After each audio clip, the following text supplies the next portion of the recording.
Hello, everybody, and welcome to Nintendo Power Block, episode 181. I'm one of your hosts, Corey Deering, and alongside me, as always, is that retro code, Eddie V. Rainbow Road Ramen will work wonders, right? What? Rainbow Road Ramen. Nope, not doing it. Not doing it. No. Hello, everybody. We're recording early, Ed. We're a day early. So, yes, we are. Which, actually, this might work out better because you know how we've been talking about moving the show to Thursdays on podcast feeds? Yes. This might actually work better to do it that way. You know, I mean, I know your schedule could change whenever, but if we're going to move the show to Thursdays and we record on Mondays, that might actually be better. So, just because, you know, if we move it to Thursday mornings and there happens to be a Nintendo Direct, we can kind of have some wiggle room there, right? Yes. Right? That's the thinking behind it, I think. I don't know. Yes. I'm not gonna lie, I really don't know. How was your weekend, Ed? Did you have a good weekend? Yes, had a great weekend. I got a chance to record with the Boss Rush crew and our special guest MC Fixer. Great conversation that we had. Just a bunch of laughs and everything, and learning about his content. And then just playing some games, and, you know, making progress, and I'm working on my backlog challenge. Yeah. And stuff like that. And just I'm doing my best not trying to buy games, but you really think that's gonna work? It's me, and I'm just like, I see a sale and I want to get it. But I've been really good, really enjoying it, having fun at work, and didn't watch the Super Bowl because I work, but I think by the time I got home, the game was over. Yeah, well, you know, it's fair. I did watch the game, but the big news this weekend was I finally bought my 4K TV. Finally. So, I'm pretty happy with my purchase. You know, you know, if there was like a little bit more money in the budget, I probably would have gone up to a QLED. But I bought the Samsung 8 Series 55-inch, and it is quite nice. I ran through about 30 games on my Xbox One X to run through, you know, and a little non-Nintendo segment here. Hold on, Ed, say something. Hello, everybody. Oh, okay. Oof. I'm sorry, everybody. I was looking at the audio mixer, and like, your sound on your side is very quiet to the point where it's not picking it up, and then like you said something, and then you okay. Anyways, okay. I was just like, oh no. A little non-Nintendo segment here. I bought my TV. You know, I set it all up, and we watched some stuff, and we don't pay for the 4K Netflix. There's no really reason to. I don't really think there is, but dude, I flipped through some things on Disney Plus because a lot of that is 4K ready, and man, put on Toy Story. I put on Coco. I put on Incredibles. Man, dude, some 4K movies, man, they look amazing on this TV. And then I got the HDR all kind of set up, and then I went into my Xbox One X and ran through about 30 games, man. And let me tell you, my TV has FreeSync on it, and everything runs buttery smooth. Well, before you go, explain to what FreeSync is. Like, well, FreeSync is basically a lot of gaming monitors have FreeSync, and that's pretty much where it tries to eliminate as much input lag as possible and kind of turns features off on your TV that it's not needed. It works in conjunction with game mode, I think. I'm not 1,000% sure if I'm explaining this right. All right, I'm not a tech guy, but pretty much what FreeSync does is it kind of focuses the processing power of the TV to eliminate lag, like input lag on your controllers, and really kind of makes the experience kind of buttery smooth. So all your games run at 60 plus. Well, if it's capable, runs at 60 frames a second, real buttery smooth. It kind of the functions on the TV, not necessarily FreeSync, but it kind of eliminates screen tearing, and kind of, you know how sometimes when you play games there's a little bit of a blur around the character when you turn the camera. Yeah. It eliminates that. And I tell you what, man, it's the best. It's like playing all these games for the first time. I like, honestly, I've been playing on a 10-year-old TV, right? Like this, it's in my office now. This giant TV is in my office. It's a 10-year-old Samsung 1080p TV, and it still works great, right? Like, have my Switch hooked up to it right now, and kind of I was going through some of the deals on the store, and turned Zelda on for a little bit before we started recording. But when I was playing some games on my Xbox One X, I started with Gears 5, and Gears 5 looks amazing. Like, the environments look amazing, the character models look amazing, the textures and like the armor pieces and stuff on your characters, and the way the guns kind of like it's so crazy how HDR and just a little bit better resolution and the texture packs, you really see it. And it's like it almost looks like next gen, like a next gen difference. And The detail. yeah, In it.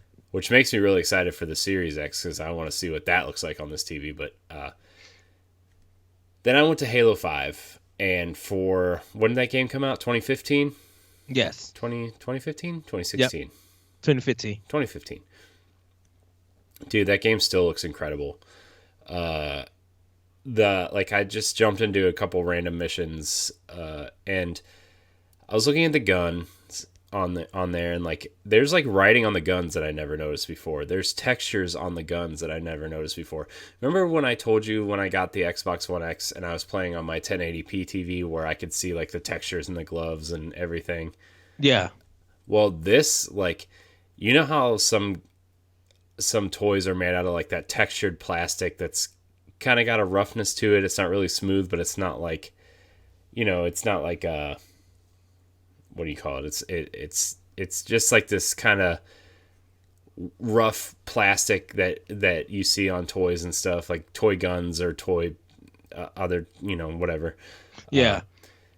That's what the guns look like. Like, it has this rough texture to the top of them, and like you can see a lot of the intricate details in the gun that I just have never noticed before. And it's incredible, man. Like, the guns, like the heads up displays on the guns and even in the screen have like a new layer of texture to it that I've never seen, a new depth of field that I've never seen. Like, it's crazy. And with the FreeSync on, what I did first was I ran it at 4K 60, and it looks incredible, right? But I turned it down to 1440p and turned on the 120 hertz mode. Yeah. And I swear Halo runs it faster than 60 frames a second if it's able to, like, in some parts. The way I was turning and just the smoothness of the motion, like, it kind of blew me away. And I don't really know if that has to do with the FreeSync or like switching it to 120 hertz instead of 60 hertz. Because if you're running at 4K on Xbox One X, you have to run it at 60 hertz. Like, there's no passing it up. Yeah, but running it at 120 frame or 120 hertz, like, that's like every second the screen refreshes that many times, right? I don't know if like it just kind of eliminates, like, oh, instead of 60 hertz, it refreshes the screen 55 times a second instead of 60, and that's what makes it not as smooth. Mm-hmm. But like, man, Halo 5 ran like a dream, and Overwatch ran like a dream, and like all these in Titanfall 2, dude. The games that you are mentioning where you're in battle, you have to consistently move.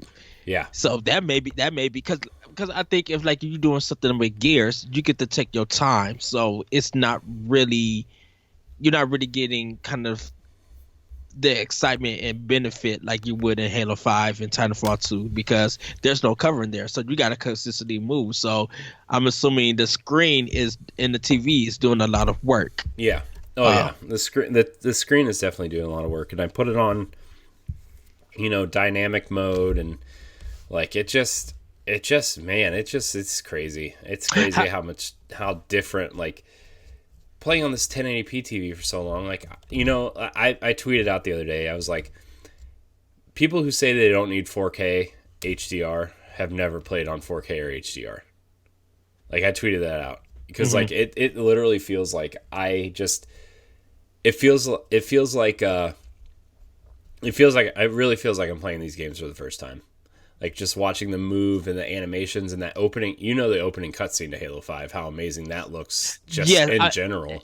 And I was going to ask you, how are the cutscenes on here? Like, do they pop even more? Well, I only watched the cutscenes on Halo 5, but that opening cutscene it looks like a lot of the environments and stuff, like the character models still have like that uncanny valley kind of thing where, like, okay, I know that's the guy that plays Luke Cage, but you can clearly see he's been digitized or whatever, right? I clearly know that's Nathan Fillion playing Buck, but you know how it is. And but like when you zoom out on the environments and you see the ships flying around and you see like the helmets or the armor pieces, like, even for a 4.5-year-old game at this point, it blew me away. Like, it really did. And I know, like, graphics, it's really hard to see graphical changes and stuff. The only game I wasn't super impressed with. Now, granted, this is the only game that I know doesn't run at 4K natively. Assassin's Creed Odyssey didn't really blow me away. Like, it just kind of, like, it looked brighter, right? Like, it looked cleaner, right? It looked like it was running cleaner, but it just didn't. There wasn't. It didn't pop. No. No, but like I turn on Shadow of the Tomb Raider. I turn on The Witcher 3. What other game? Shadow had to be crazy because that game looks super detailed. Yeah, and then I put it on a resolution mode instead of performance mode, and like it looks incredible. A lot of the games I played looked incredible, right? I mean, like I said, Assassin's Creed, Odyssey, and Origins to that extent, because I wanted to see what both of them looked like. They're the only games that didn't really blow me away.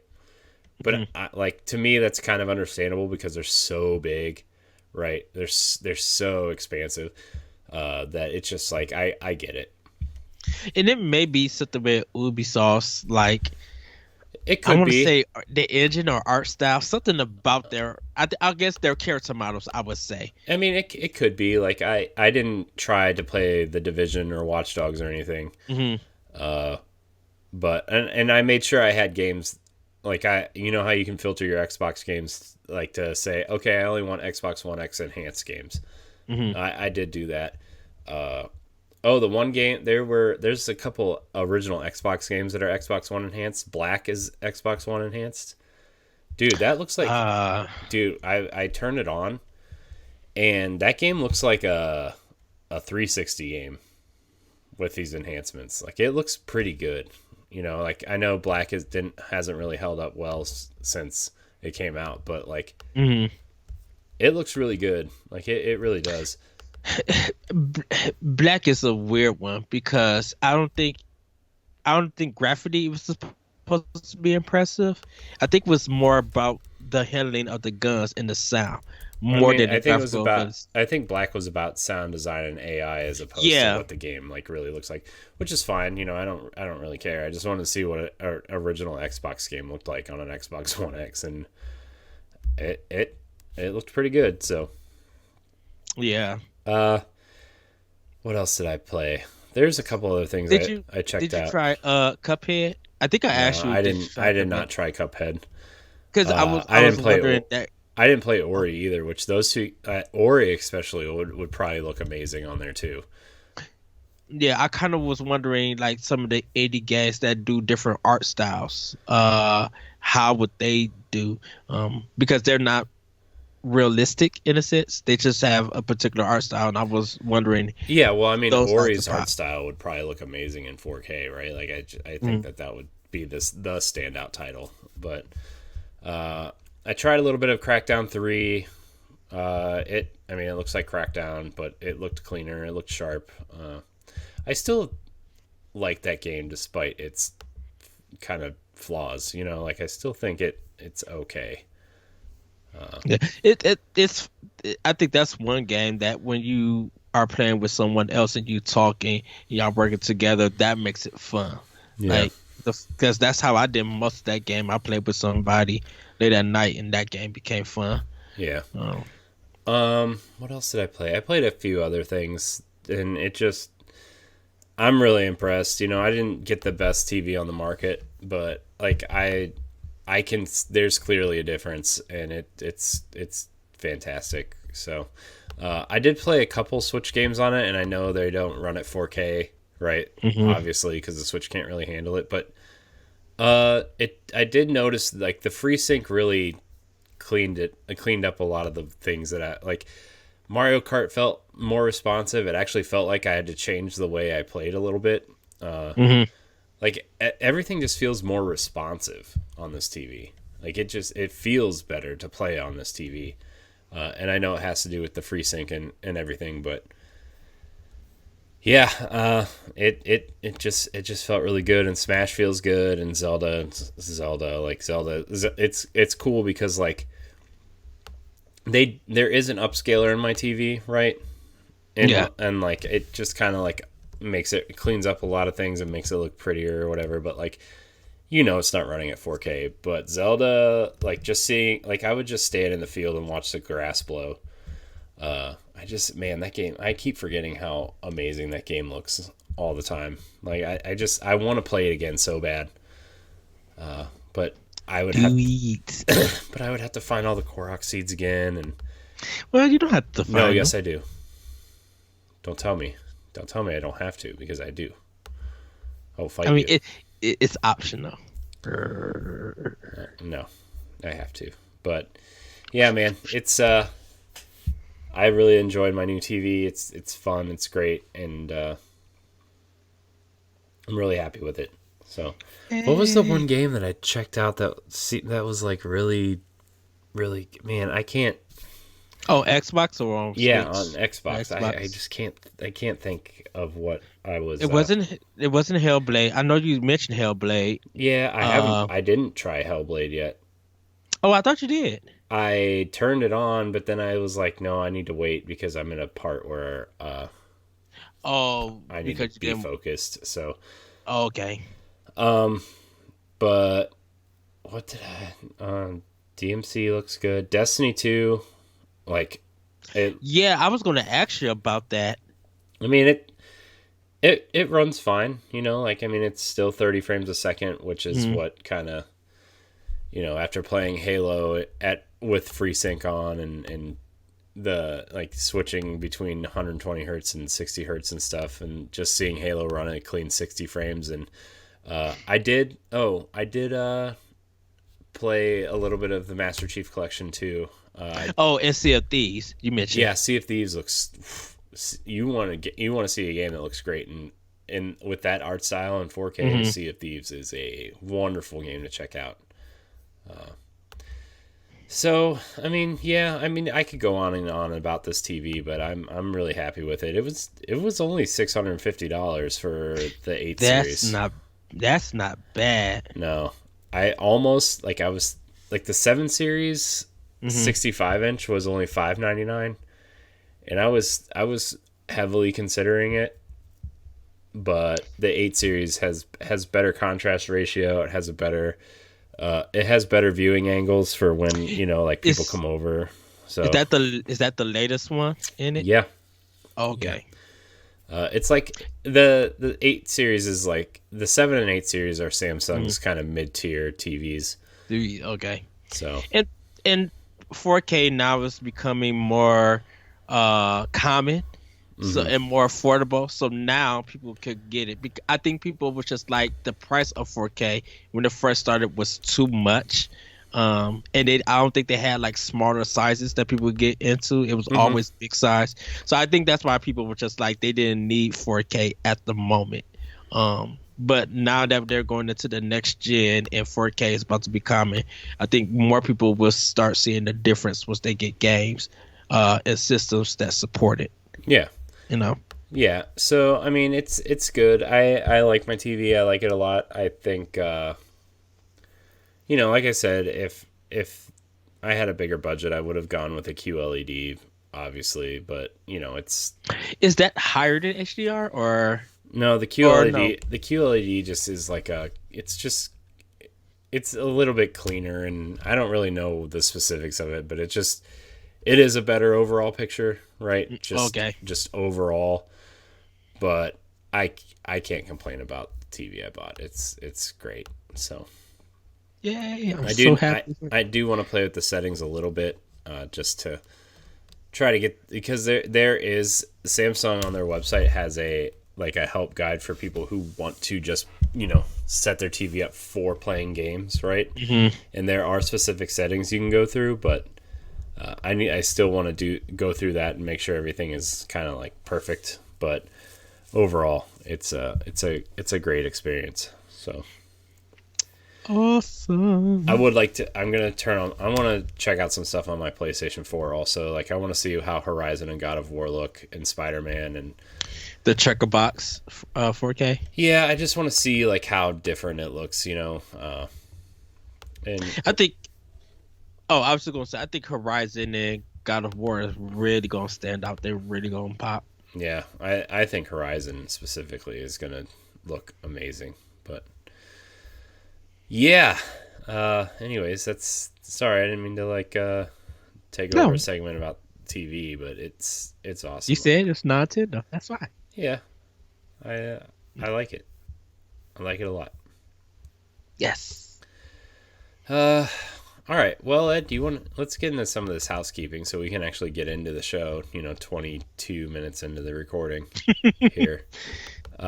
So yeah, this is Nintendo Power Block, Boss Rush Games Nintendo podcast. Remember, you can email the show at nintendopowerblock@gmail.com or find our social media threads on Boss Rush Games when we ask for questions. Follow us on Twitter at boss_rush_games and on Facebook and Instagram at Boss Rush Games. Join our Discord, Xbox console community, and Destiny clan. Also, live shows have returned. You can join us on Mixer and Twitch at Boss Rush Games Live. All one word. That is Boss Rush Games Live.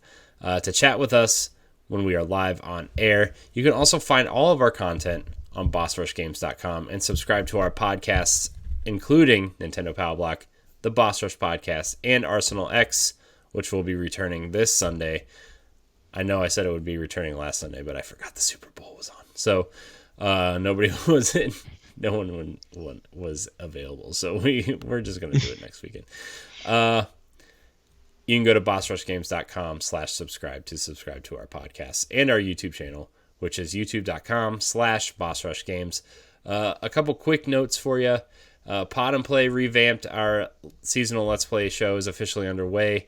You can go to bossrushgames.com on Saturday mornings to check out games like Devil May Cry 5, Resident Evil 2, Spec Ops: The Line, Monster Hunter, and more.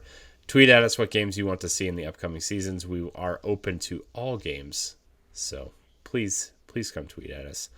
The Retro Game Show is also returning this week with Super Metroid. Ed and I are playing through the classic game on Super Nintendo, so please come check it out on Thursday mornings at 10 a.m. Eastern Time, 7 a.m. Pacific. Lastly, Arsenal X is officially returning live on February 9th in the podcast services the following Wednesday. Join us on Sunday Night Arsenal for the pre-show, the live podcast recording, and some multiplayer Xbox fun on Mixer and Twitch. All right, now that that's all out of the way, we got a pretty big show for you guys. We've got a lot of news to get through. We've got quite a few questions. So let's get right into what we've been playing. Let's try to make this segment a little bit shorter, Ed, so we can get through the news, because I think we're going to have some interesting conversations about the news, and people don't care about the games that I've been playing. So, what have you been playing on your Switch? Been playing Tokyo Mirage Session. Really making progress. I actually just beat the boss in the dungeon. I kind of got out of. I'm close to almost level 20, and I'm on like the second chapter. Um, Man, the music in this game, like the more that I hear like new music and stuff and everything, I just be like, I need the soundtrack so bad. Like it's really getting good. It's still kind of in the beginning, but I think they got more stuff to reveal with it. But like my focus have been on Tokyo Mirage Session. I'm going to be jumping back to Pokemon and Astral Chain and some other games, but I'm really am making progress in it. Like it's my go-to game just to get some grinding in. So pretty much just took your Mirage Session. And I will be jumping back into Astral Chain and some other stuff. I was thinking of jumping in back to Mega Man also, so I might pick that up on Switch because I want to go through the series again. I haven't beat some of the games, but I want to go. I want to pick them up and I want to go through them because like I said, I never beat 9 and 10, and I want to play those games. I own them on my original Wii, but just never got a chance to beat them. So that's pretty much all I've been playing for Switch. I'm trying to stay focused on one game, but I know I'm Not about to jump to around. According to Twitter, it's more Boss Rush Podcast than to the Power Block. But I am going to be, like I said, I am trying to focus on Tokyo Mirage, but I am going to be going back to Astral Chain and some other games because I really want to put work into a lot of games and beat them for the backlog challenge, but really just like get my library down because like there's a lot of great games on all 3 platforms that I want to enjoy, that I'm excited to get through. So, yeah. Nice. I mean, for me, I haven't really been playing a lot of Switch just because last week was kind of crazy, and then I got my new TV, and then we had Fix on the show, so I was kind of like, I was trying to catch up on a lot of things and getting the website done, and so, that's kind of what I've been doing, but the only thing Switch related that I've been playing is Hellblade. I'm almost done. I've been playing on Xbox, but it is available on Switch, so I'm going to talk about it. Wonderful, wonderful game. Sad game. It's very just kind of, I didn't think Hellblade was going to go where it's going. Like I mean, you know what the game's about, right? And Yeah. Just trying to take it all in, but like it really goes some places that really makes you think and really makes you kind of think about things differently. And I only play it in spurts because that game really gets to you in certain spots. And I just, it's just a fabulous game. And it's not like a 10 out of 10 or anything, but there is a lot to love about that game. I kind of wish this game didn't have any combat in it. Like, I think I would have enjoyed it more if it just didn't have combat. But, I mean, look, games to appeal to the wider audience, you need some sort of combat in it. And, I mean, I know the combat kind of represents her inner demons and whatnot, but it's still, like, kind of wish it didn't have combat. So, the boss fights are cool, too, though. I can't wait till I get to that game, I hope I haven't missed any lore stones because I'm trying to 100% it. I have 5 left according to the walkthrough. So. Oh, you go using the walkthrough? Yeah, I am. I don't have time to be trying not to. Like I try to solve the puzzles as best I can, right? But then I'm just like, walkthrough. Just get me through. I just want to experience the story. So.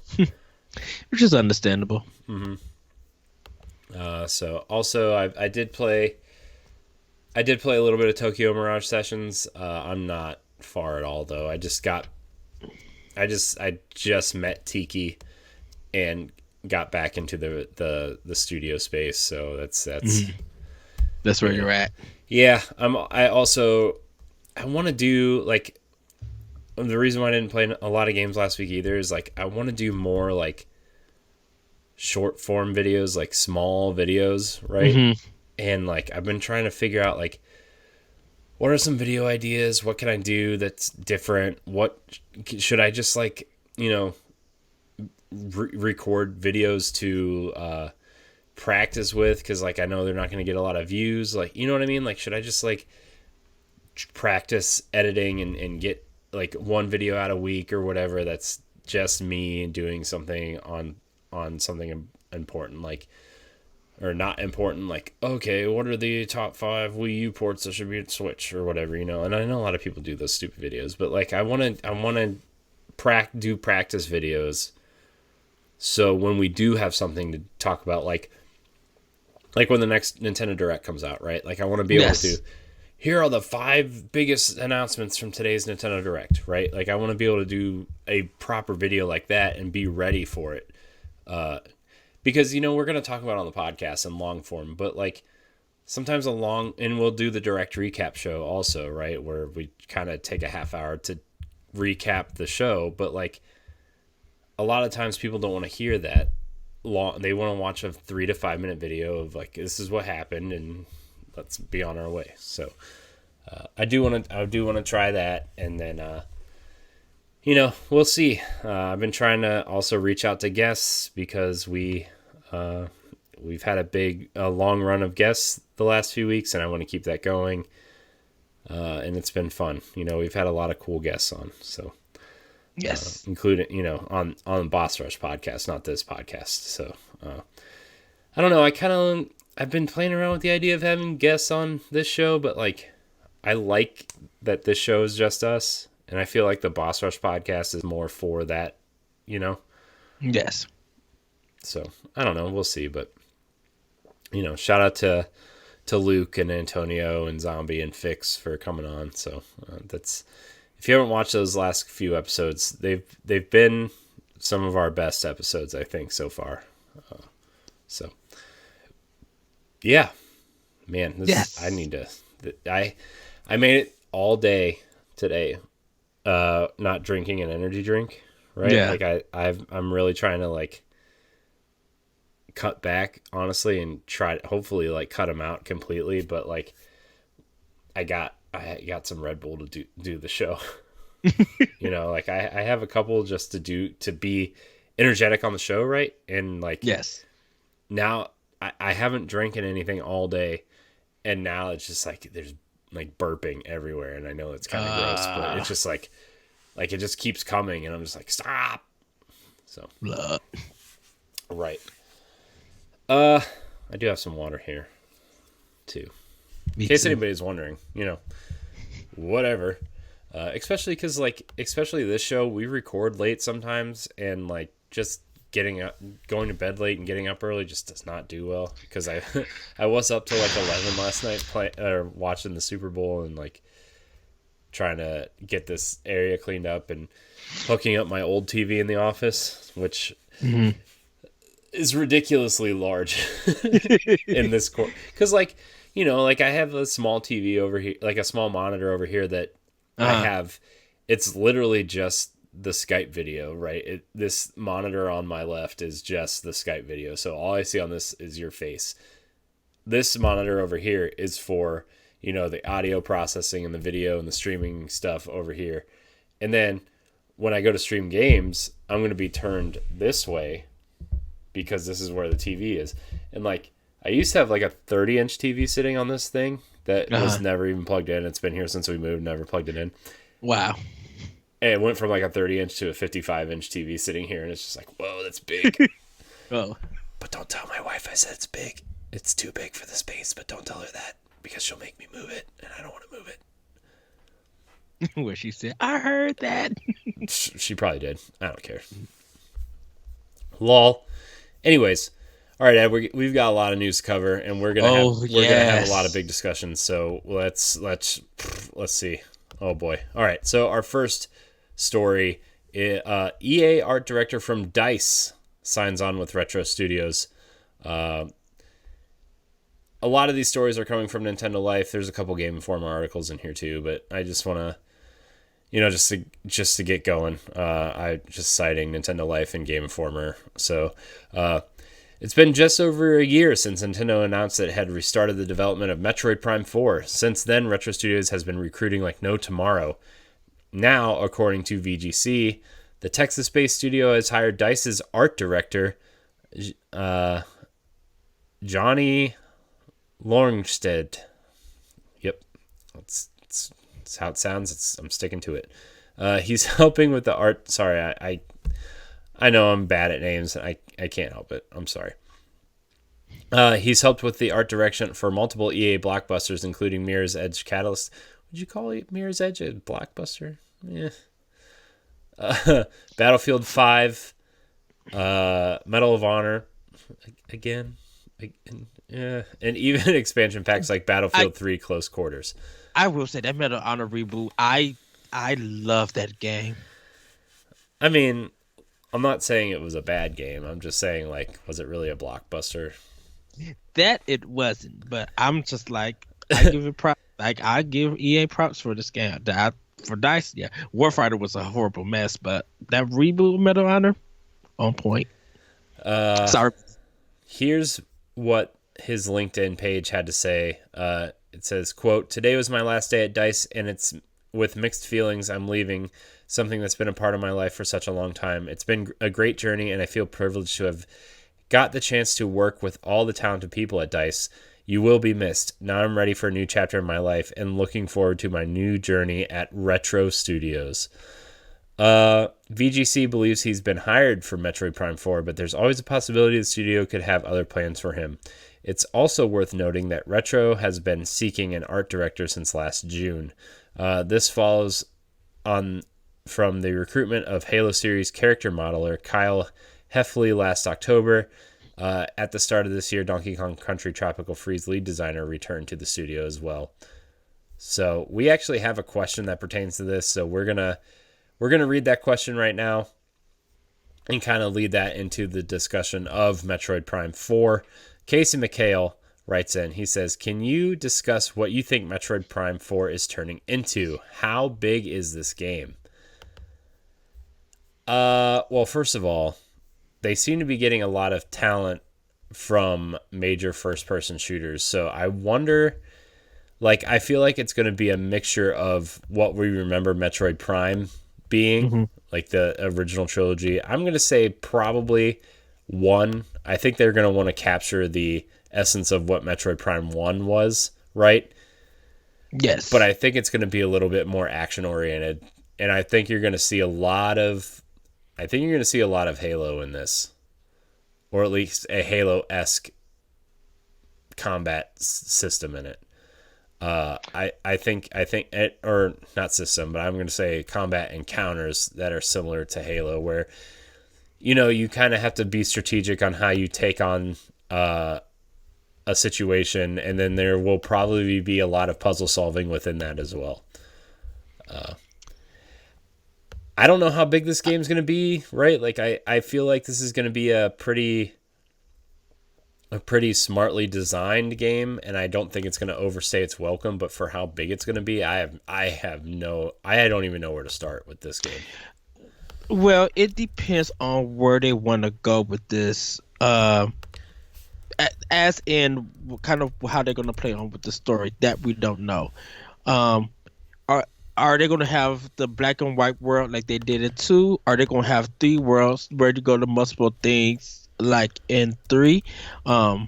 We don't know. That part we don't know yet. If they decided to go back to their roots of Metroid Prime 1, it's going to have... It's probably going to have a color palette to it. Like certain neons, darkness, atmosphere. I think there's going to be a lot of colors and environments looking very detailed with it.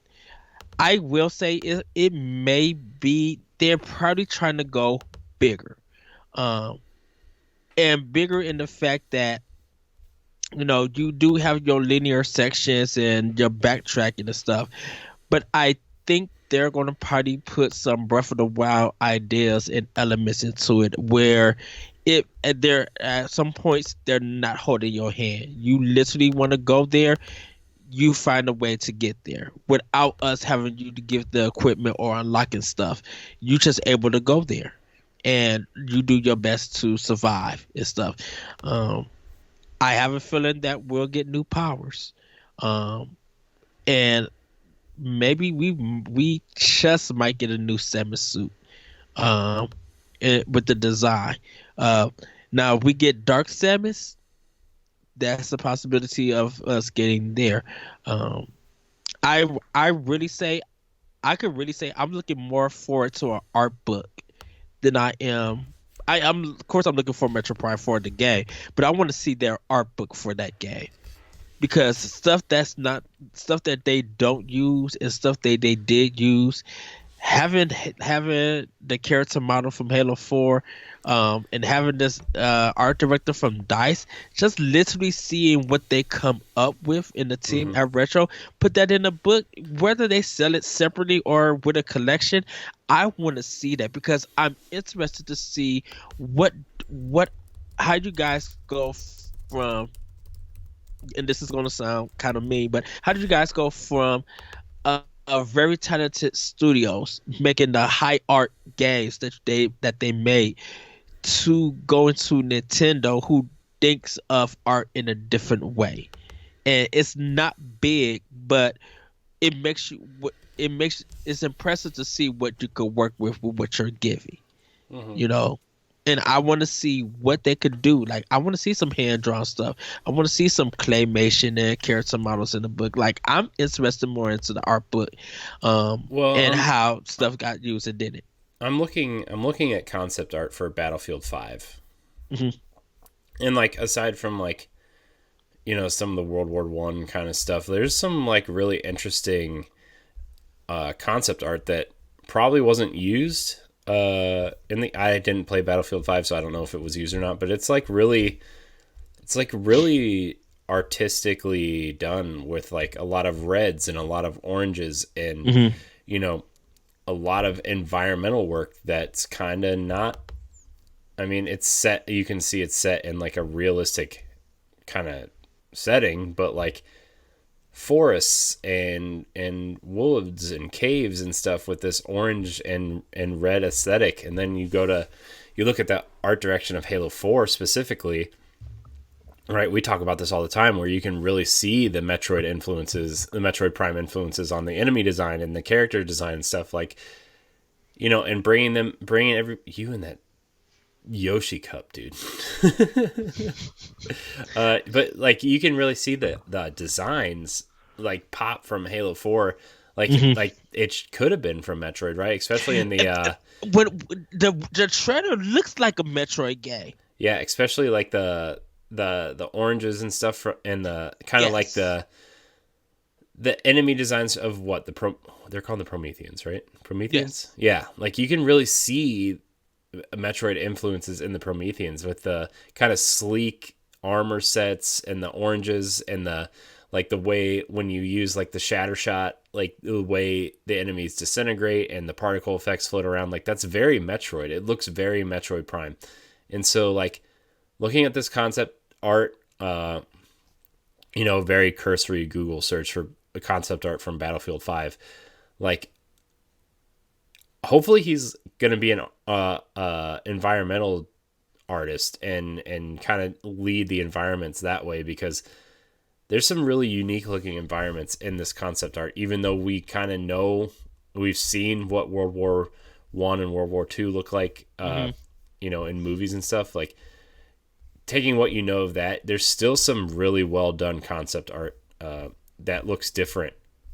So this really excites me. Like just a cursory search of this concept art and knowing who is on the team, that they've hired back, like this really excites me. And like I know this game's gonna be really far. It's really far away still, but like Hmm.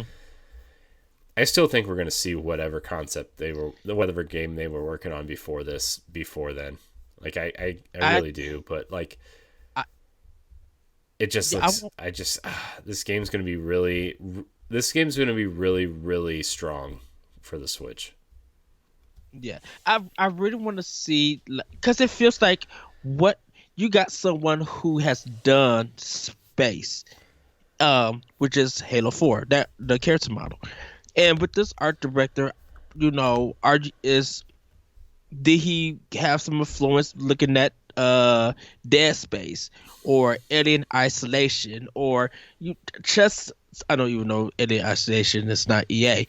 No, But like but you there's a lot of. I mean, Metroid was clearly influenced by Alien, right? Like you can see yes, like in Isolation, you can see like the retro future tech in there is very kind of like the way like the orange glows off the monitors and stuff. Like that's very mhm. reminiscent of like you can see how Metroid was influenced by Alien.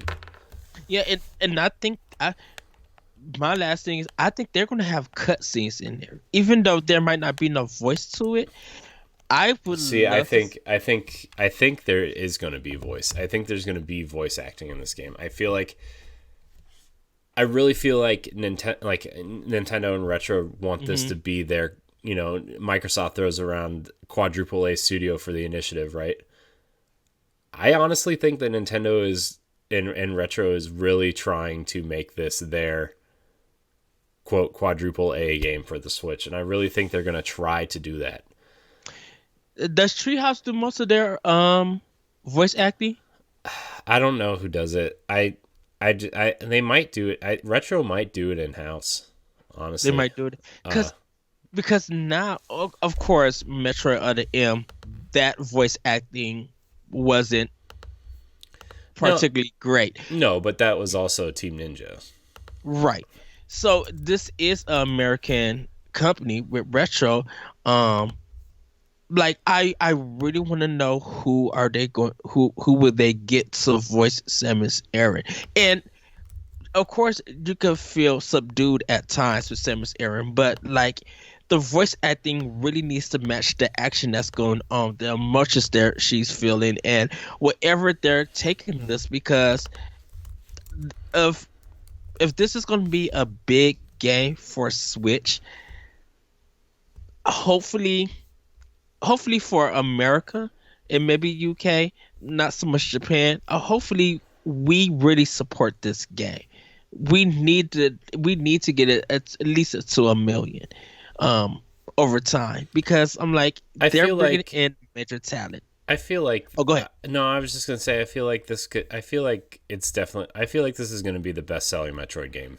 Like I really do. I think a lot of Mhm. people are talking high on it, right? And I feel like a lot of people are really looking forward to what how I think Nintendo and Retro and Nintendo fans specifically want this to change the way we look at Metroid. You mean I mean like the Prime series, right? Mhm. I think Nintendo and Retro want this to be a kind of like a new beginning for Metroid, and Yes. I think they can probably do it. Like I think And I think Nintendo trusts Retro to be like, you know what, we'll step in to give some advice or quality assistance, quality control. Other than that, y'all do whatever y'all want. yeah. So I mean it's gonna happen, right? Like I feel like they're gonna give us this really big campaign. I feel like they're gonna try to do something interesting through multiplayer. Hmm. I still think they're gonna attach Ooh, some. the multiplayer. I Ooh, we still haven't think even touched on that. I still think that I feel like this game's gonna run on three pillars, right? Like Hmm. I think it's gonna have this really awesome campaign, right? Like a really awesome, solid single player campaign. I think they're gonna aim for a multiplayer suite that's similar to Halo. Like I really do, and I'm not just saying that because they Hmm. hired a Halo guy. Like I really think they want. I think they need it to make Nintendo Switch Online appealing for people who aren't Nintendo people. Yes. Like and Metroid Prime fits all the checks all the boxes. Cool weapons, first person. Uh, you know, cool abilities that you can do. and I think it's going to be a simpler version of Halo, but like I feel like they're going to offer a multiplayer suite there.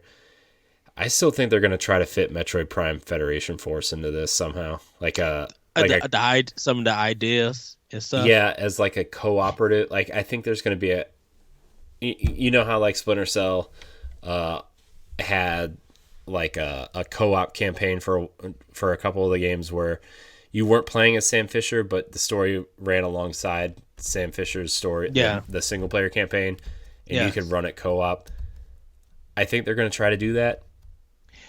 I I could I think they're I going to try to guess reuse some of the areas. I think it's going to be kind of like you know how like when you play Destiny, like you go into that's like what when you that's go what I was into an about to go. area and like you know when you go like the strike, like a strike will take you into a certain Yeah. area that you can't really access. You know, I mean you can access it, but it doesn't really do anything, right? Yeah. But then when you do the strike, there's like all of a sudden enemies there and a boss there and like some chests and whatever, right? Like I really think that that's going to be something. Like I really feel like they're going to try Federation Force again. Because I was going to ask you, now that you bring that up, and you saying Destiny, I was going to be like, do they mix Federation Force and Destiny together? Like, is there a way to combine those two games to make that multiplayer that for a Switch Online? You know, um, whether it's I would want to say raids and stuff like there, but something that's on the planet that offers stuff that would help Samus or Hmm. that would help uh that Samus doesn't know about or she can't do, but this team could go in and handle it and Hmm. stuff. Yeah. I wonder because now that really piques my like once I read so a little story, I just like I messaged Corey. I was just like, "Whoa, they got the art director from EA." He's just like, "Oh no, everybody's been talking about that." I'm just like, "Wait, why didn't nobody tell Hmm. me? You were supposed to text me this." He's like, "Ed, No, you know." I needed your full reaction. I needed you know what I mean? Like I yeah, I like this heightens me to definitely pre-order this, like without a shadow of a doubt. Like I mean, were you not going to pre-order it? Was that a question? Was that like a I was gonna buy it. But this just makes me want. This is the Okami feeling that I'm just like, okay, I'm getting super hype about this, and I'm not even going to waste my time trying to wait for the day for it to come.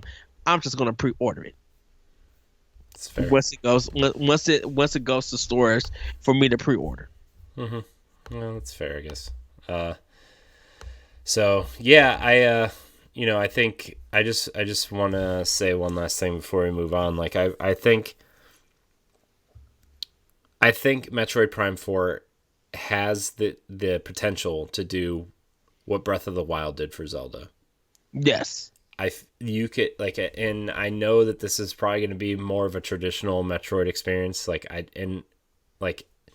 just I just really feel that, right? But I feel like if they took a chance and they did some things out of the ordinary, and if they really wanted Metroid to appeal to an audience that isn't just a Metroid audience, they need to take another step in that. Like I know I'm going to get a lot of crap for this, right? I think Metroid Prime Federation Force was a cool idea, but there's a lot of issues, like it was stuck on the wrong system. We haven't had a proper Metroid game in a long time at that point, right? Like we got Samus Returns, and there's a rumor there's a 2D Metroid coming to Switch this year, and the Metroid Prime HD trilogy at some point. But like we didn't have that. It was stuck on the wrong system. The art Mhm. style was not Metroid Prime style, right? It was kind of like a chibi style. I feel like if they approached that the right way and made it like baby's first Destiny, pretty much, and where like you can group up with 3 or 4 of your friends, go on cool missions and unlock cool stuff, like purchase cosmetics with the gold you find from your bounty hunting missions. You know what I mean? Like Yes. you could customize your armor, you could do cool stuff. You could maybe even find pieces of armor.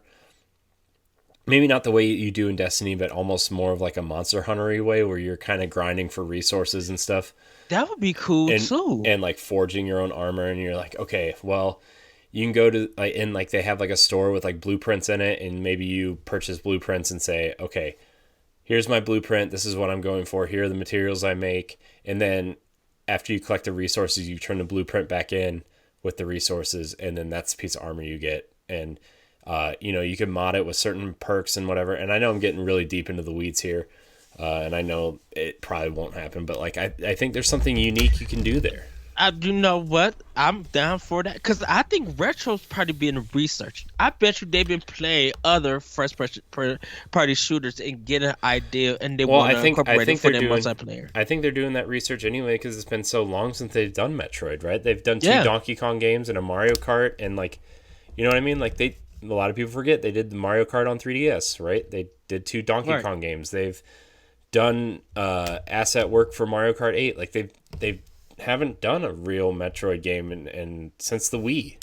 So they probably have been doing their research, and I'm sure they're looking at games like, I'm sure they've played a lot of Halo. I'm sure they've played, maybe they've played some Destiny if they were interested in doing a Federation Force style thing. Maybe they've been playing Titanfall 2. Who knows, right? Maybe they've been playing Apex Legends. Who knows? I think they could do something really interesting if they did it right. But that's just me having wishful thinking. So, yeah, and I like I said, I'm excited for this. We just seen something from EA to go to retro. I'm like that. I thought the Halo one was big, but I'm like, this is big too because I'm like, these are 2 big studios coming to retro to help on some games. Man, I don't know what they're gonna turn out, but I'm here for it. Mm-hmm. Yeah, for real. So, all right, Ed, we're gonna move on to our next story. I'm really excited for Metroid Prime 4. I can't wait to see. Yeah. I can't wait to see what like a trailer or something just saying, "Hey, this is what we're going for," style thing. So, anyways, we're gonna move on. Wonderful 101 is confirmed for Switch. Platinum Games had launched a Kickstarter. Let's see. Last week, it was rumored that Platinum Games had acquired the rights to the Wii U title Wonderful 101 and was intending to launch a crowdfunding campaign to bring it to Switch, PS4, and Steam. Now that we've heard that, what we've heard has been confirmed. The Japanese studio is indeed reviving the game for modern consoles, and yes, it's using Kickstarter to make it happen. It's looking for $50,000 for funding for Wonderful 101 Remastered, with the Switch version being the first to unlock. The Steam version at $250,000 and the PS4 at $500,000. Additional stretch goals will be revealed at a later date. It has been an update on that story. They smashed their goal. Yes. So, it is coming to Switch. I don't really understand why they were kickstarting it, but also it does make more sense that they did that if they reacquired the IP from Nintendo. They did. No, I'm saying it makes more sense that they kickstarted because they've been talking about going into self-publishing and self-funding and developing or helping other studios develop games so they can publish them, that kind of thing, right? Like they've been very open about going into that. So, yeah, I mean, another Wii U game coming to Switch, and the Wonderful 101 was a really interesting game that I think a lot of people overlooked. It was kind of it was like a superhero version of Pikmin almost. Yeah. But like, I think the thing is like, even people who bought it, like, I don't think they really understood how to play it. Like there's a lot going on in that game that I think if you didn't really sit down and just try to do certain things, that you might not know how to play it. Yeah. The Kickstarter thing threw me off. Yeah. I didn't support the Kickstarter. I'm happy that it's coming, but I'm going to wait to read the reviews to see if they fix anything, because I already own it for Wii U. And I'm happy that Platinum is bringing it out. I think this is just one game that I'm just like, you know what? It's cool that it's coming to PS4, it's coming to Steam. I don't know why it's not coming to Xbox One. I believe it should have, but I'm Oh, how do you know why it's not coming to Xbox One? That's for another day, though. Uh, Oh, the I whole scale bound situation. yeah. Yeah. Um, I I I want to see what they fix in this game because they had problems, like you said, on the Wii U version, and with them acquiring it back for Nintendo, and that's cool of Nintendo giving it back to letting them Well, acquire it. I'm sure they paid a pretty penny to get it back from Nintendo. Don't get me wrong. Um, they probably have, or they probably have, or they probably had a contract in place. Uh, and maybe Nintendo was just like, well, you guys really have, to keep a really good business relationship with you guys, we'll give you back this game so you guys could do whatever you want to. Um, it was a game that you guys created, and I don't think Nintendo came to them to make it. I think Nintendo was just like, whatever you guys got in the work, we'll pay for that development to make it happen. And so I think it was a contract thing, but uh, I'm excited. But I just will, for me personally, will wait for reviews. I'm happy that they got their Kickstarter thing. Now, people who donated to get this game, I really want to see sales. I really hope that you guys really bring the sales up to it, Yeah, because I mean okay. enough people have been talking about it and they're bringing it, so I want to see people, like I think that this is a game that deserves a second look. I didn't really Hmm. like, to be honest, I didn't really care for the game. Like I thought it was kind of obtuse and whatever, but like enough people have been begging for this game to come to Switch, and now it's coming. So you guys better put your money where your mouth is, right? Or we're not going to get cool Right, things like this for them anymore, right? Like so. right. But I mean, the people who wanted it the most smashed the Kickstarter. Yes. So. So All right, Ed. Next story. Moving along. Cyberpunk 2077 producer says it might be too heavy for Switch, but doesn't rule it out. We thought that about The Witcher 3. Quote.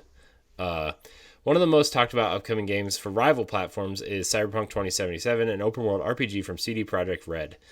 We wouldn't have ever have expected the game to arrive on Switch, but the studio has once again refused to completely write it off. In a new interview with on MSFT, the game's producer, John Mamaeus, was asked whether or not there were any plans to release it on Nintendo's consoles. He says that the game, quote, might be too heavy for Switch, but goes on to note that the team thought the same about The Witcher 3, a game that has now been successfully ported to the hybrid machine, which I still want to get The Witcher on Switch. I do. say Not as far as I know, not yet. I don't know if Cyberpunk 2077 will work on the Nintendo Switch. It might be too heavy for it, but then we did put The Witcher 3 on it, and we thought that would be too heavy too, but somehow we pulled it off. Last year, Mamias was asked a similar question about the potential Switch port. At the time, he said, I guess we'll see if we decide to put it on Switch, if we can do it. Probably not. So I'm not expecting to see this game on Switch at least anytime soon.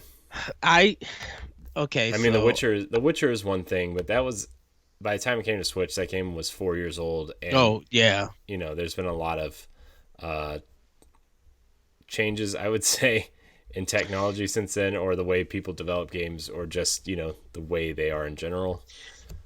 I I don't even. I don't, kind of like I said. I think I don't want Cyberpunk 2077 on Switch, because right now at this point it has a lot it needs to prove when it comes out on the current platforms Yeah, and PC. Um, I mean, the thing about Cyberpunk, I feel like people are holding it to this ridiculously high expectation, right? And mhm. and I know a lot of people who are excited about games do that, right? And then when the game comes out and doesn't meet their impossible expectations, they get really mad, right? Yes. But I think CD Projekt. Here's the thing: CD Projekt's first major hit was The Witcher 3. A lot of people forget that, right? Like, I mean, don't get me wrong, The Witcher 2 was great when I played it, right? And The Witcher 3 is a really awesome open world RPG, but like The Witcher 1 and 2 didn't sell like anything. They had to Yeah. like the reason why they have good old games is because they own, a lot of people forget that CD Projekt owns GOG. The it's pretty Digital much game service. yeah, it's pretty much another digital storefront on PC, right? They have two teams, right?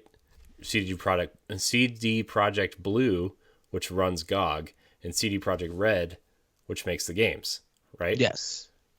So like the Witcher 1 and The Witcher 2 didn't start selling until The Witcher 3 came out, right? Like, I mean, The Witcher 2 sold better because it was on Xbox 360 also, but it wasn't the critically acclaimed hit that The Witcher 3 is. Right. And CD Projekt was kind of known for making more of their stuff for PC than consoles. So when Witcher 3 became more available to consoles, a lot of console players were just like, oh wow, this game is amazing, this world and everything. For Cyberpunk 2077, I have my doubts with it. Because most of everything, I think it'll be a good game at the very least, right? Like, yes. I'm not saying that CD Projekt Red is a bad developer or anything because they've only made one good game. I don't want people to think I'm saying that. I'm just saying, like, you compare The Witcher 2 to The Witcher 3, and it's like you could say that they were made by two separate studios because of the quality jump, right? And I feel like people need to level their expectations on Cyberpunk just because this is the first time they're doing a first person, like, non-fantasy game, you know? Well, it to me, it's not even that. It's that I don't know what Cyberpunk 2077 is really like gameplay wise. Everything I'm being sold is all CG. There's nothing. Well, there's a gameplay demo out there. That was CG. No, there's an hour-long gameplay demo out there, but it's running on a super high performance PC, but there is an hour-long gameplay video that you can go watch. Did they show a controller or somebody playing it? It's PC, mouse and keyboard. Okay, because I remember when they first. I mean, a lot of the things they've shown the public, like actually got out there and shown, has been like a CG cutscene or something, right? Yeah, a lot of that's the marketing stuff has been CG, but CG. Yeah, they did, like, when they released that hour-long video. There is a thing at the beginning. They said, "Look, this is a very rough cut of a game in progress. You know, this is what we're working on. You know, this might not make the final game, but here's what we are going for. Here's a vertical slice of the game that we're going to show you." Right, because I thought, I'm like, is there going to be a life bar? Are there going to be other elements that you are able to see? Because when they first showed like the gameplay idea of it, it felt very cinematic, like it was a CG cut, like it was created to give you an idea of what you will be doing, but it's not actually being controlled by a human player. This is just something you watch. So that's why I was like I'm very iffy on it, to the point where I like actually see that, hey, here is Ted Howard playing the first mission Cyberpunk 2077 on a Series X or high performance PC laptop, and there's an actual controller in their hand, and then they go to video. Like, I'm waiting to see that, and once I'm able to see that, then I could get an idea of what I'll be getting from Cyberpunk 2077. But right now I'm just skeptical because of all of the CG, and I don't want it on Switch because I don't want it to have high praise before it comes out, and then it comes out and it literally disappoints people, and it start getting 7s and 8s and stuff, or they did this whole game in development and it only really feels like a 25-hour game. Yeah. I mean, look, I almost didn't even put this in here because I'm like, of course it's not going to come to Switch Mhm. at least like right away. And when if it ever did come to Switch, it would be a really, I mean, it would be a really scaled down version of the game, right? Like, I mean, as great as seeing The Witcher on Switch is, like, you can't deny Yeah, that that's not a scaled down version of the game, right? It's right, it's about the convenience and the portability as opposed to the technical feat that it is on a PC or Xbox One X, right? Like a, right. but I would prefer CD Projekt Red to do Gwent and do well, they game. just released Thronebreakers on Switch, which was awesome to see, which is like Yeah, their kind of like card based RPG that's yeah, G. based around. It's like an RPG Gwent hybrid game Hmm. where like it's like a deck building RPG that's based around the I Gwent cards. I kind of thought it was a new game because I've never heard of this. It's on PC only, I think. I'm not. I don't even know when it came out. Like I Oh, don't even ever. they shadow dropped it on Switch. They just shadow But dropped yeah, it. they shadow dropped it. Yeah, but I thought it was a brand new game from CD Oh, Projekt Red. I've just never heard it on that it ever came out on PC. Like because I think like you said, CD Projekt Red is CD Projekt. They're totally great developers. They really know how to design a game, and I would just like them if Cyberpunk 2077 don't come to Switch, build something new ground up for Switch. Let's see what you guys can do with the tools you are given to put on this platform. It don't have to be big and bold or something, but I would love to see you guys do something, a new IP, definitely for Switch. And let's just see how it does. And then if you want to port it to anything else, do that. yeah. I would prefer that instead of Cyberpunk 2077 at this Look, time. I want them to port the first two Witcher games to the Switch just Oh yeah, as I would. if they're gonna port anything, that's what I would I, because like I mean, how many people have actually played The Witcher 1? Let's be honest, right? Like and you didn't play The Witcher 2 unless you had a 360, right? Like it's sitting on my Xbox One for the backwards I know compatible. it's sitting on mine too, and I thought about playing it, but I'm like, I just want to play The Witcher 3, and then I'm like, well, I want to play The Witcher 3 on Switch, and then I just went back to playing Halo. So, Yeah, all right, our next yeah, story. I'm down for that. Yeah, We're having one or two. yeah. Our next story is about Pokemon. Pokemon developer Game Freak relocates to the same area as Nintendo's new Tokyo offices. It's actually in the same building. So just a small thing. According to a new report, Pokemon developer Game Freak will join Nintendo in relocating to Kanda Nishikicho in Tokyo. It's the same building. They're gonna share. They're gonna be on different floors, but they're gonna share the same building. So that's pretty convenient for your, one of your best-selling game developers to be in the same building as you. Yeah, So um, that's cool. yeah, That really is cool. I wonder how I just wonder what they have planned next. Game Freak. I like if they are doing games that are not on Nintendo platforms.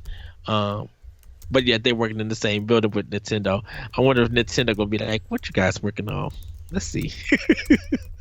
yeah, But yeah, I think that's awesome. yeah. So I don't really have anything else to say about that. I just wanted to, thought that was interesting that they moved into the same building. So our last story. Switch will have a longer life cycle than previous consoles, says Nintendo's president. Nintendo president Shantaro Furukawa has stated that although the company is considering the steps to take in the future with console development, the Switch will be the company's focus for quite some time. Quote, the Nintendo Switch will soon have been on sale for 3 years. We feel it is a different kind of console than the other ones we've previously released. In addition to the flagship model, we also release a Nintendo Switch Lite, which can only be played as a handheld. This allows the user to choose a console to fit their lifestyle. We are also looking into the current market and feel that there are many different ways to think about the future of console development. On the other hand, software is also very important. So in the short term, while Nintendo Switch install base continues to expand, we must place a lot of focus on that. By placing our main focus on the Nintendo Switch, we feel we can have a very different and longer hardware life cycle than previous Nintendo consoles. This comes off the news that Nintendo Switch has sold 52 million units since 2017 and could be and with a shot of surpassing the Wii's total of 102.63 million units, making it Nintendo's most successful home console ever. However, to achieve that goal, Nintendo has willingly sacrificed its second pillar. At the same time, the Wii has posted those kinds of sales figures, with the DS selling nearly 150 million units. How will Nintendo maintain interest during the Switch's prolonged lifespan? Easy, with new software, as well as a focus on making sure new buyers are aware of past titles, according to Furukawa. Quote, the most important thing for us is whether we can maintain the momentum of Nintendo Switch. In addition to continuously introducing new software, we believe it will be very important to continue our efforts to sell titles that we have released so far. What do you make of the Switch having a longer lifespan? I am all for it, because I feel like even if they went the life cycle that the Wii had, right, which was what, 6 years. Let's say the Switch was. Let's say they were going to make a new console after 6 years, right? What are you going to do? You can't go back. You can't go back to having a home console and a handheld, Right. so what do? Do you make a Switch 2? Like I feel like the Switch is Nintendo's answer to what Xbox is going to do with, like, it's going to be the cell phone model, where I really feel like the Switch is just going to be a cell phone model where, like, okay, in 5 years, after every 5 years, we're going to release a new system that's more powerful, a little bit more powerful, has a couple new features, can do this, and this that the old ones can't. But also, I feel like Nintendo first party titles will always be able to run on the previous consoles, unlike what I feel like Xbox is going to do like 10 years from now, where maybe they won't run on a Series X anymore, right? Like if they have like a Series Z at that point, right? Like, Yeah. I feel like Nintendo will always allow the players to play the games on their current console. Now that the rumored Pro, it was confirmed that they will not be releasing a new console this year, which I guess I'm sticking with my launch Switch for another year. That's, I honestly, I've actually like been kicking around the idea of getting a light, just so I can leave my Switch in the dock to play on TV, right? Like I have been kicking that around, but I think this is a good decision to have this console have a longer lifespan. I think I always thought it was a mistake that Nintendo always cut their lifespans short, right? The only console that didn't feel the effects of this was the Wii U, and that's because it didn't sell anyway, right? Like I feel like the Wii, I would say especially the Virtual Boy. well, do we really talk about the Virtual Boy? Come on. Could you imagine if we just did a whole podcast in a Virtual Boy and everything was just red and black? Oh my goodness, how would people survive? Oh, jeez. How would survive? But like, I always felt like the GameCube kind of like, and like looking back on it, I know that just sounds like a ridiculous statement that I just said, but like I always feel like, for me, like it always felt like Nintendo was cutting their console generation short to put out a new console, and like, I know that's just kind of ridiculous, but that's just how I've always felt. And maybe that's because I always played Nintendo consoles first and over the other consoles. And I was always looking forward to the new games that were being released, right? But like, Yeah. I don't know. Maybe this is the way to go, right? Like, I think they're looking at the Switch like, I feel like the Switch is going to be their next Game Boy, right? Where like it came out, like Game Boy came out in '89. And they did a refresh with the Pocket and then the Color, right? Like, and the Game Boy lasted for what, 11 years, I think? Yes. And then you went to the Game Boy Advance, which still played original Game Boy games, which are they going to make a Switch Advance? I think would be the next step, right? Where like, okay, yeah, the Switch, we'll just call it the Switch Advance for now. Like the Switch Advance will still play all of your Switch games, everything you've ever bought for Switch, right? But it will also have its own set of unique games, right? And I think that's where we're going. And then if you have all kinds, like your digital library will just always move with you, right? Like I really think Nintendo is already making that push now, the way that Xbox is making that push, right? If if they were able to be like, okay, here's an automatic button to put your games in the cloud, and when you go to Switch Events or whatever their next console is, it'll recognize it. Bam! All you gotta do is just now download. I I have a feeling that Switch Advance is I think that'll be the name of the Pro in a sense. Switch Advance. I kind of like that name now, Corey. But Nintendo is always trying to innovate. So how do they take Switch to another level? Great ideas that they start with, but they got to be thinking. They're probably throwing stuff around right now, and probably me and you was talking about this in the pre-show. Probably about 2023, 25, they might come out with another Switch, or they'll start doing their research and development on what is the current chip that we can get custom made, or a chip that we can use that would give people the 4K or 1080p or the frame rate or something, or just even 4K at that. Let's just say that, so that it would be possible for us to have that power to design games for that platform. They're probably just like right now, yes, they're focused on keeping the Switch lifespan up, and doing that is more ports, more software, more indie games, just unannounced stuff, shadow drops and stuff like that. Nintendo Direct will also help that. Special consoles like the Animal Crossing one, like stuff like that would keep the Switch going. But I kind of want to see. I'm like, what are you guys innovating in Japan? Like, what are you thinking of taking something that maybe one company, they had an idea that didn't work, but you guys can make it better and copyright it or whatever, like on their own. If they want to bring out another Switch Point 2 or a Switch Advance, they really have to just think, we got the ball rolling, but we want to make it feel different than that first generation of Switch. You know?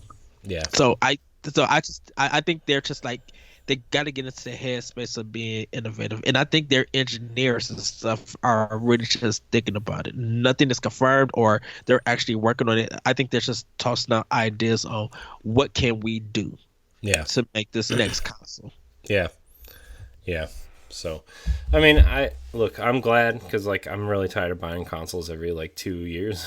Exactly. To be honest, and like to know that like, yeah, my Switch is a launch one, and I will probably get an upgraded one probably next year. I'll probably, just get a refresh, even if they don't do a pro version, right? Like I'll probably just do a refresh and make sure everything is kind of like up to date and making sure it all works and stuff. So, but yeah, I'm glad I don't have to buy like a new console every couple of years. So, yes. Well, that's all the news we're going to cover today. I feel like we had some pretty good discussions. I'm not going to lie. So, yes. But we are going to get to the question block, Ed. Yes. The question block is where you can submit questions by emailing us at nintendopowblock@gmail.com or looking for our question threads on our social media platforms. We want you to contribute to the show, so please write us. It's a good time. We do have a few questions here to answer that will probably warrant long discussions again. So we're gonna start with zombies. Zombies question. Zombie Killer 601. She She was our guest on the Boss Rush podcast a few weeks ago. So if you want to go check out that episode, it was awesome. I hope she comes back to join us in the future. You can also check her out on Mixer. She's a streamer, so you should check her out on Mixer. She asks, have you heard about the Beautiful Joe franchise possibly being rebooted? Thoughts on that? I think that Beautiful Joe 1 and 2 could get the Okami HD treatment, and then they just make a third game. I mean, that would be my idea. I haven't heard anything about a reboot for Beautiful Joe. I think if it does come back, they're probably gonna do like the Mega Man 11 style to it, of it coming back. You need one or two, because there are a lot of people who don't know about the Beautiful Joe series, and I think people need to get a refresher or come to know why so many people love this game. So I think a combo pack would be fine with it. As for a 3 coming, they're going to have to do something with it. I don't know if it will be in 3D. I don't know if it'll be still in 2D, but they got to make sure that what makes Beautiful Joe is a mix of the gameplay, the artwork, and the writing. So if Capcom could do that, and this would be a whole new team, if they're able to do that, then I think Beautiful Joe 3 would be very successful.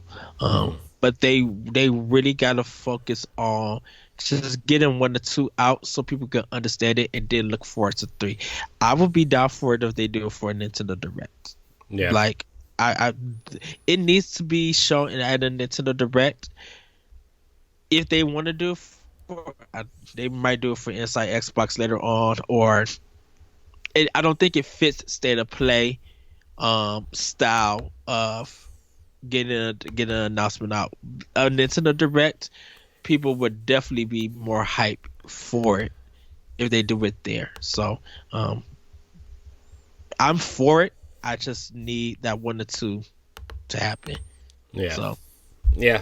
I mean, I would like to see that franchise come back. I think now more than ever, I think people would be more accepting of Beautiful Joe as opposed to when it came out. You know, like I feel like it has that essence of you know, not necessarily an indie game, but also like I feel like it has that art style where people are going to be more accepting of something that's more artistic than, you know what I mean? You know what I would really prefer? You probably already know where I'm about to go with this. I would prefer Zack and Wiki over Beautiful Joe. And I would prefer Zack and Wiki too. That was a great game on the Wii. Like that was one of the few games on Wii that I really enjoyed. Yeah. And like the HD Rumble would fit perfect for it. Yeah. Yeah. So, yeah, that's Beautiful Joe. I would like to see it come back. But we're going to move on to our next question. Our next question is from Megan Green. She tweeted at us and said, "Hi guys, what sequels are you looking forward to most on Switch? What makes you excited for them?" Well, Ed, I'm going to start off because I think there's one game on this list that we both are looking forward to. Oh yes. But there was a rumor going around, and I was going to put it in the news, but I feel like this is better served here, where a well-known Nintendo leaker apparently says that the big holiday game this year apparently has tires in it, which means probably Mario Kart. And there have been some other rumors going around that they're going to do a Super Smash Bros. Ultimate style treatment for the next Mario Kart, with a lot of remade tracks, a lot of new tracks, all that kind of stuff, and they're just going to use it as a platform, right?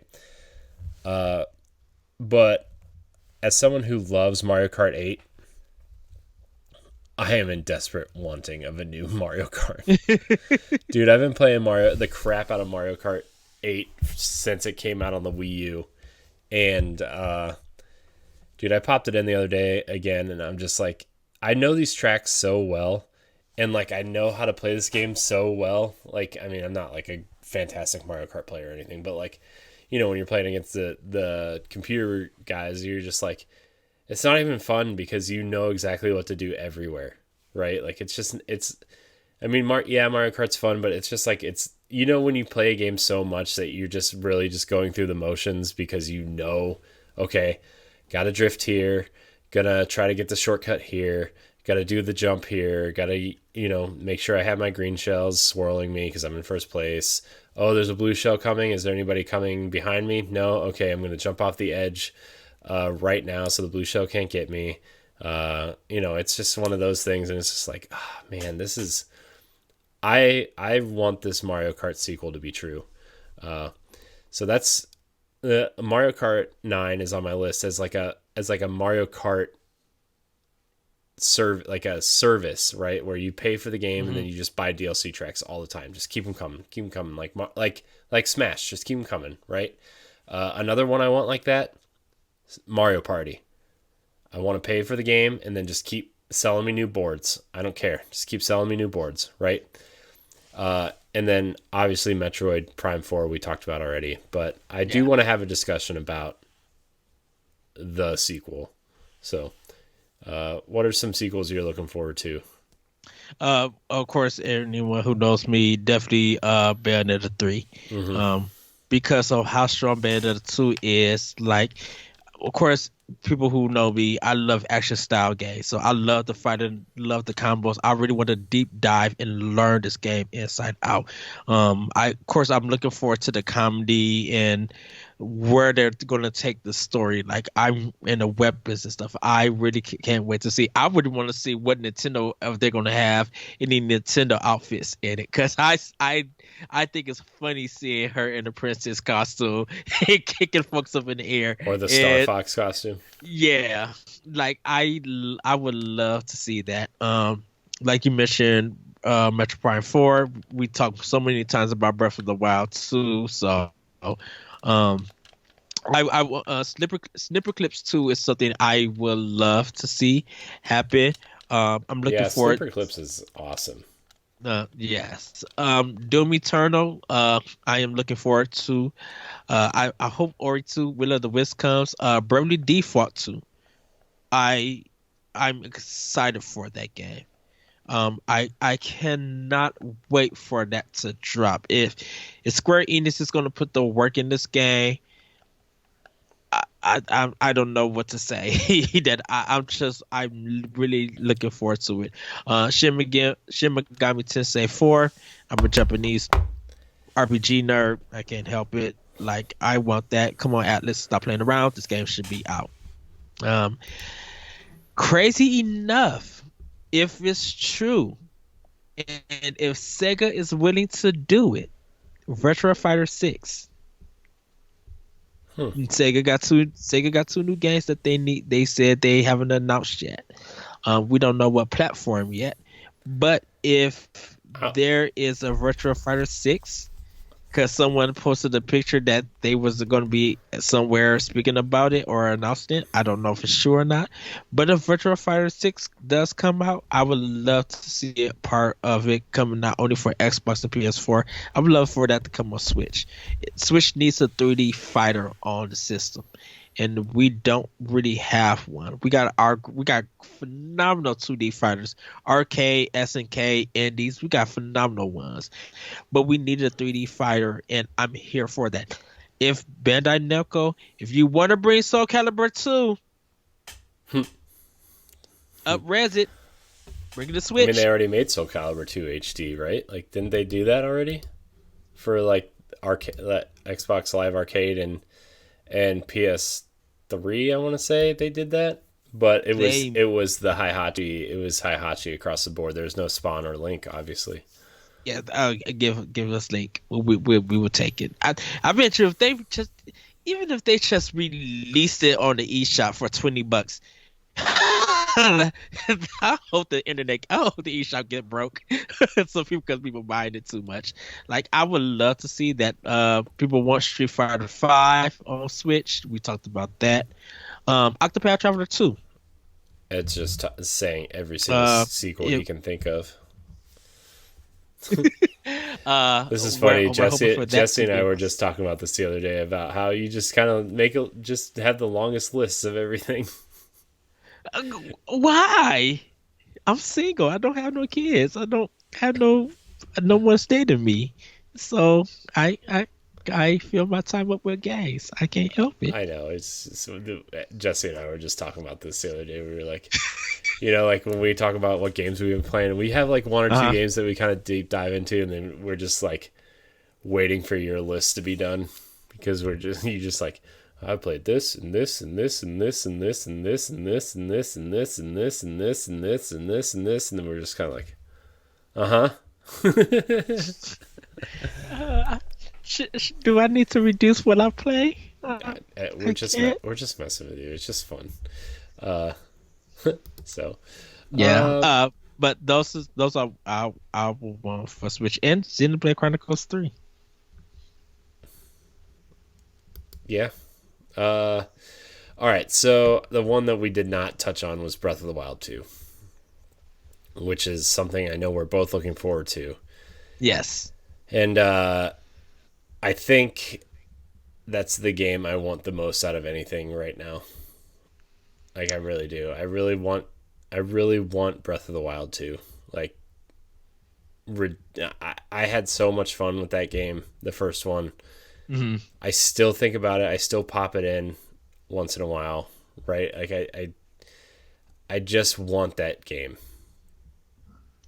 And I think that they're going to do a lot of interesting things, moving it underground, using a new map. I think there's going to be a mixture of new and old map. I feel like there's going to be all kinds of cool things. I think Zelda's going to be playable for the first time. I think you're going to have a party for the first time. I think Link and Zelda are going to travel together.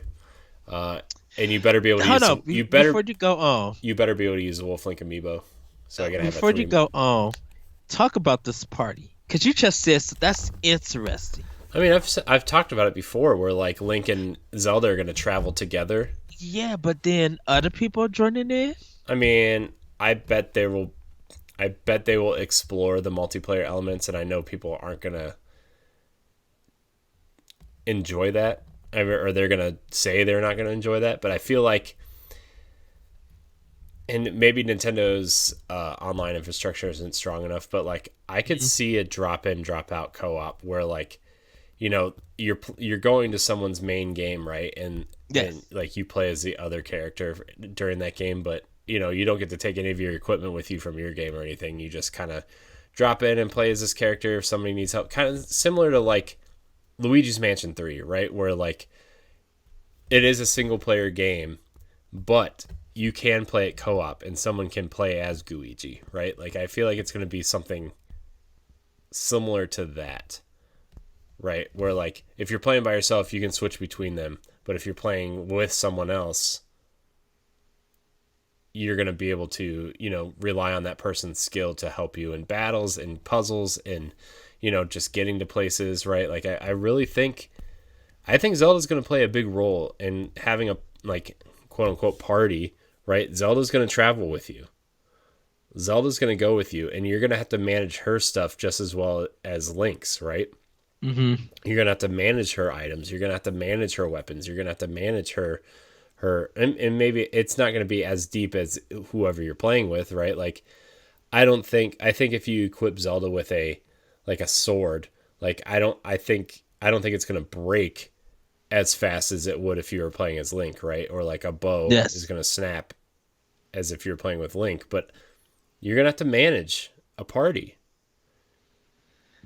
And like I feel like you're really going to have to like decide. I think it's going to add a whole new element of strategy to it. You literally just took it to a new level. I'm sorry, everybody. Like what you just said. That's I just never thought of that. I'm just like because I'm seeing it happen. Well, I mean, I just think everybody's so used to looking at Zelda as like, okay, you're Link and you're gonna go, do a mission or save Zelda or do like play the game for Zelda, right? Like, I think Yes. so many people are still trapped. Like as open as Breath of the Wild opened up the franchise, right? We view it Hmm. so differently now. I still think people are viewing Zelda as like this is how Zelda's going to be. You're going to play as Link. You're going to tackle dungeons. You're going to solve puzzles. You're going to fight Ganon, right? It's still there, right? And Breath of the Wild, as different as it is, it's still all there. You're still solving puzzles. You're still doing dungeons. You're still fighting Ganon. Yes. I truly think, because like they've said they're going to explore multiplayer elements.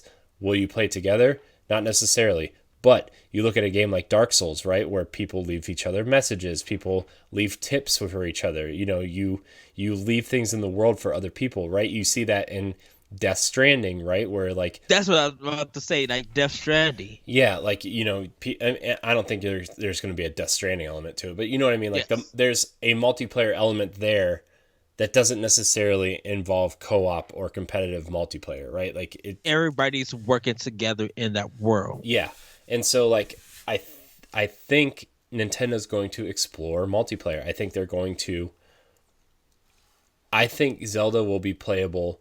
You can switch between them or somebody's going to be able to play with you. Mhm. That's what I think. Uh, And I think you're going to be able to. I think you're going to have a party. I uh, think Link and Zelda are going to be your two party members, and you are going to fight your way as them. I hope the Wolf Link amiibo brings back Wolf Link, so you can have a 3-member mhm. party. But that would be really awesome. I it has to. I'm while you was talking, I'm just like it has to lead E3. Like there's no other game that could lead E3 right now for Hmm. Nintendo or pretty much anything Well, I mean, they for could. E3. I still think there's going to be a Mario Odyssey 2 this year, Oh, oh yeah, or a 3D Mario ish. Like Mario could handily carry an E3, but like I know what you're saying. Like a surprise, like a big game to do something that different, and Zelda being that right. title. You need to drip feed the speculation to be like this is what we're going for. Here's some ideas for some new things, but we're still not ready to give you guys the full game. So create the discussions, talk, speculate, get your ideas because like when it comes to E3, if Nintendo could do that and there's this like you said, this Death Stranding, this party, this multiplayer world and stuff working together to really see how this world expanded, it would just make the game even better. Hmm. You know? Yeah, that's what I'm saying. Like I think, like I said, I think if Zelda travels with you, I think you're gonna have to swap between them to solve the new Hmm. shrines. Like I think you're gonna have to have Zelda hold a lever while Link goes over here and pushes a button or stands on a button, so like a gate will open and Zelda can run through, and then you'll have to, do some kind of manipulation in this area while Link stands on this button. You know what I mean? Like I think you're gonna have to swap between them. I think you're gonna have to use their different, maybe they played differently. I don't think they're gonna go that far. Like everything I'm saying right now, I don't think it's gonna happen, but it's something that I really want to happen and is a possibility because of what they have said in the past. But Uh-huh. like, you know what I mean? I think adding a second player in there or a second playable character in there and really, they're gonna check a lot of boxes that people have been asking for a while. You know, Playing as Hmm. Zelda, having a party, you know, managing the game how you want to play it, right? Like a lot of those elements are already prevalent in the first game. Now we're getting a sequel that's going to expand on that, and I think like just the way Zelda was kind of put at the forefront in the story of the first game, and how the second game ended, or how the first game ended, and how the second game's initial launch trailer showed us, Hmm. Zelda's going to be a massive part of this Part. game. Okay, the Princess Mononoke stuff we kind of talked about.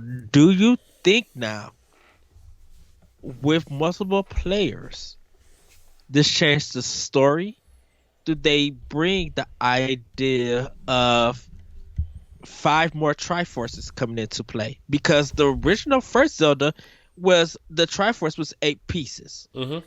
So now do do they bring out more Triforces and Well, could get them connected to something? this is my theory, right? Like I feel like Because I what feel like I does feel Zelda like get a Master Sword?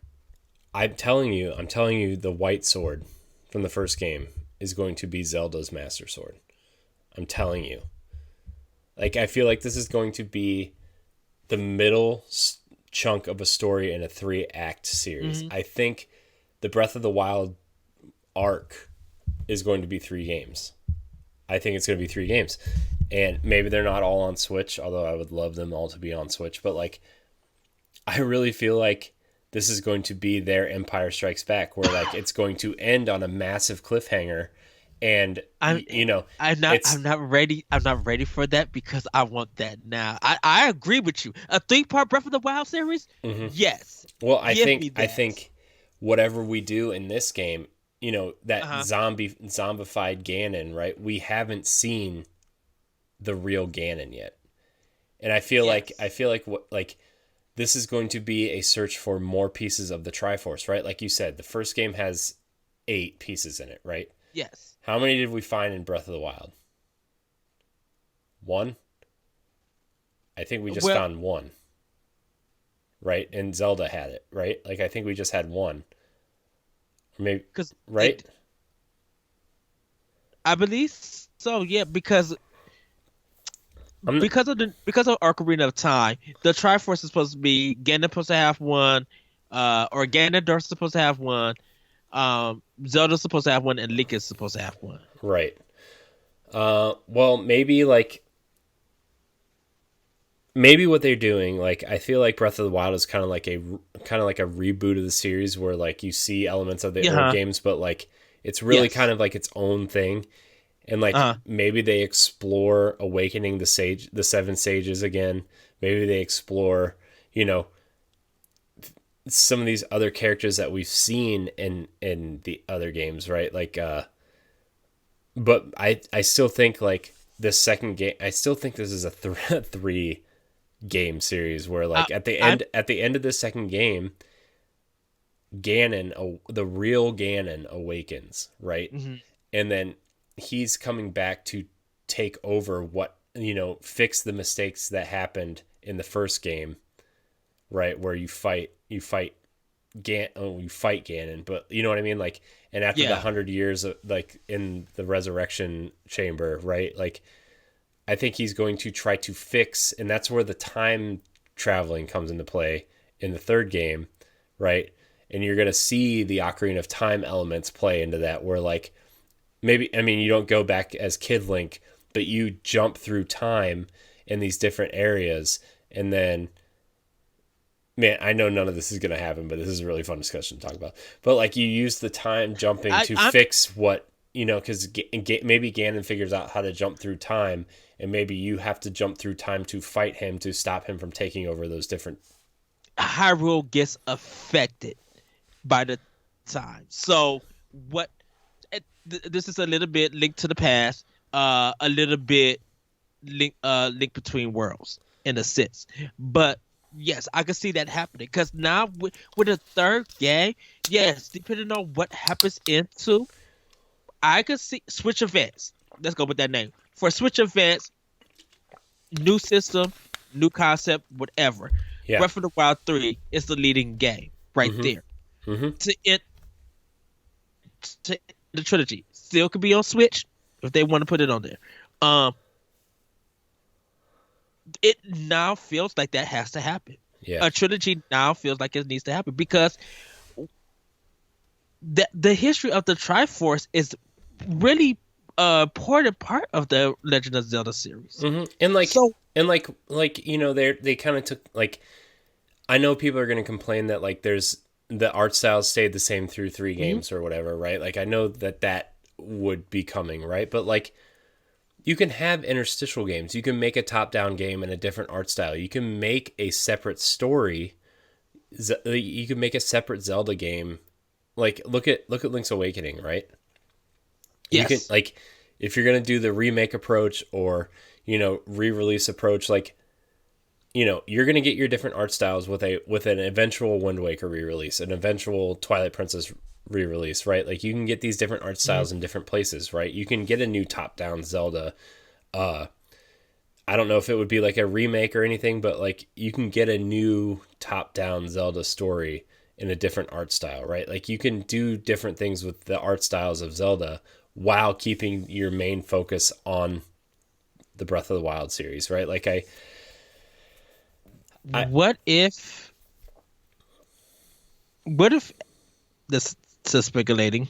What if part two deals with getting his Triforce? I mean, I think And I think it might. Like, I think whatever this little, this zombified Ganon thing as he's resurrected, right? Like, it's almost like, remember the movie The Mummy? Not the newest one, the one from like the 90s with Brendan Fraser. Like, how he kind of like regenerates himself by, obviously it wouldn't be this violent in a Zelda game, but like he kind of goes on, like maybe Ganon goes on this quest to like get a new body, right? And this is his quest of like, okay, to become powerful again, I must achieve these things. And maybe he succeeds at the end of the game. Maybe the end of the game ends with Link and Zelda looking at him like he's winning.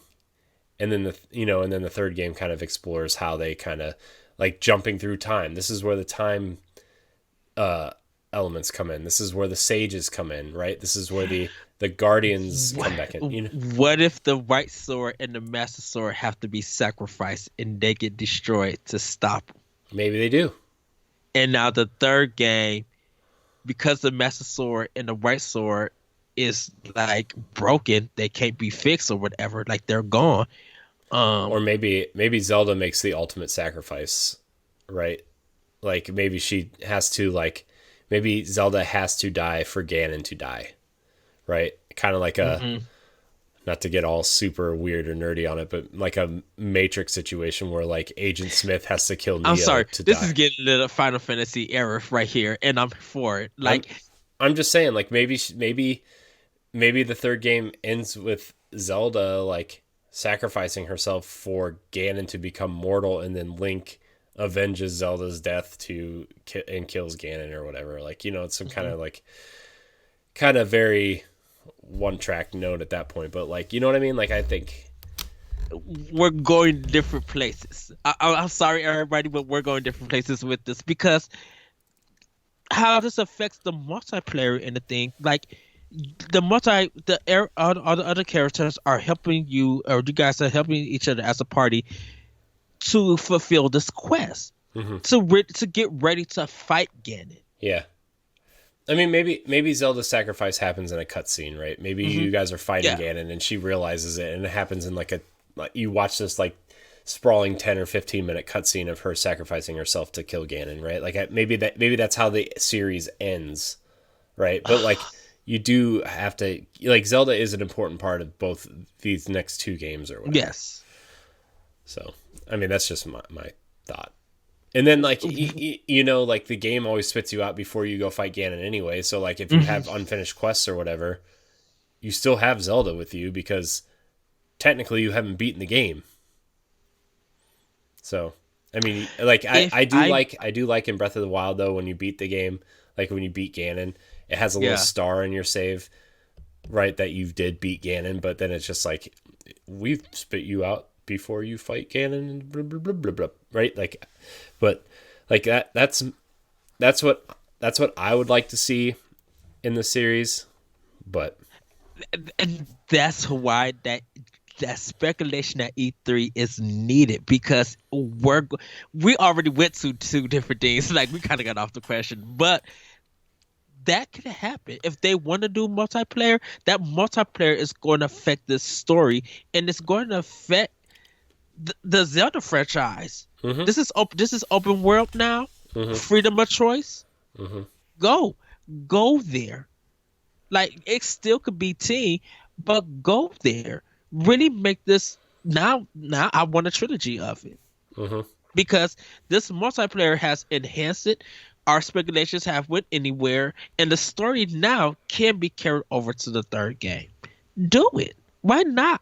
Give it to us. Mm-hmm. Yeah, I just I know Nintendo wants to use the same engine. Like they're doing less like they've come out and said we want to put Zelda games out quicker, and the way we do that is use the same engine for multiple entries in the franchise. Yeah. We can't just we can't build a new engine for one game in a franchise, right? Like that they've said that. So that's what makes me think that there's going to be more than 2 Breath of the Wild games. I think there's going to be 3 because I think a trilogy just sounds nice. I think it just sounds cleaner, right? Like I just think it's just like this nice kind of rounded thing, and like maybe people will be tired of it by the time Breath of the Wild 3 comes out, right? Like it'll be the same thing as every other trilogy in gaming, right? Like the second game is always the best and the third one never meets expectations, right? Mass Effect 2, Dead Space 2, anything Valve's ever made that never released a 3, right? You know what I mean? Like the second game is always the best, and that's just how it is, right? Gears 2, Halo 2, you know what I mean? Like it's always that. So It but it Breath of the Wild 3 would need narration when it starts out. Like that's fine. like show us that darkness. Right? Maybe it Give us some opens good maybe it narration. opens up. Maybe it opens up with the ending, right? Maybe it opens up with, you know, Zelda sacrificing herself to kill Ganon, right? And then you see that going in, right? And then your mission, like maybe time traveling comes into that too, where like maybe you have to figure out a different way for Zelda to sacrifice herself, but maybe she lives through it. Kind of like in Final Fantasy X when they realize there's a different way to do it, right? Yes. Like I don't know if you finished Final Fantasy X. Spoilers for Yeah, a 15-year-old game, but like I've been on PS2. the summoners always go sacrifice themselves to Sin, so Sin is banished for 10 years until Sin randomly comes back, and then a new summoner goes to make their pilgrimage to kill Sin, right? And by sacrificing themselves. Maybe this is that, but like, you see the ending of what's supposed to happen, and then you trek through the game, you have to try to start piecing together how you can do this without sacrificing Zelda. So we can't conclude on 2. No. We need that third game. Yeah. I'm saying maybe the third game opens like That. But opens. I'm just saying just us having this discussion, it needs that third game now. Yes. Because whatever they do, whatever they let us on, this is leading to a 3. And it feels like it has to happen. And I'm here for it. Well, that's what I'm saying is like, this like the first game was like a very good standalone. It's like the any trilogy of movies really, but I'm just going to use Star Wars as an example. The first game is a great standalone game, right? Where like, or movie, right? Where like, yeah, there's like 1 or 2 threads that leave it open if it's successful, and you can make a sequel, right? But then the second and third movies feel like, the second game ends, or the second movie ends and leads into the third one, right? Where like, where this second game is going to end knowing that there's a third game coming in this series, right? Like that's how it's going to end. So I'm just saying, dude, there's a lot that they could do. And like maybe the second game, like you play around with certain things of like, okay, this is clearly the homage to Majora's Mask, right? Where you're going, or yes, where you're going into this kind of weird realm, this darker realm, right? Where the third game can be the homage to Ocarina of Time and A Link to the Past, where you awaken the 7 sages, you use time travel to manipulate things so that Zelda doesn't have to die.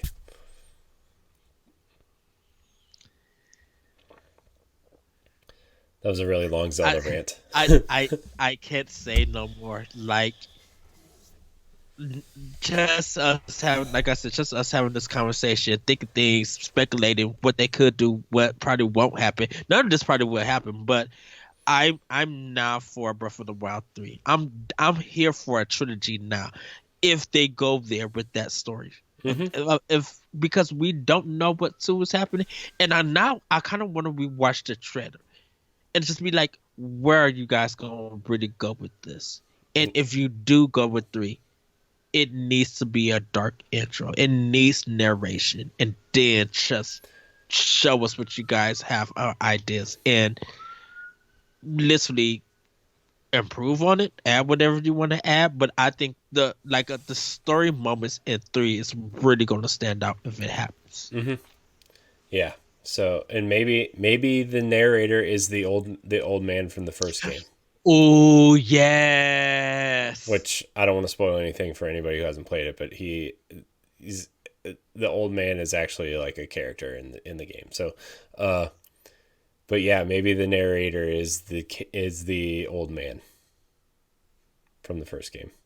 That's, I mean, it doesn't have to be like some epic story driven thing. It can be just simple lines of dialogue like the first game, right? But like that narration can set the scene, or you know what I mean? Like it can just do something interesting to just get us there.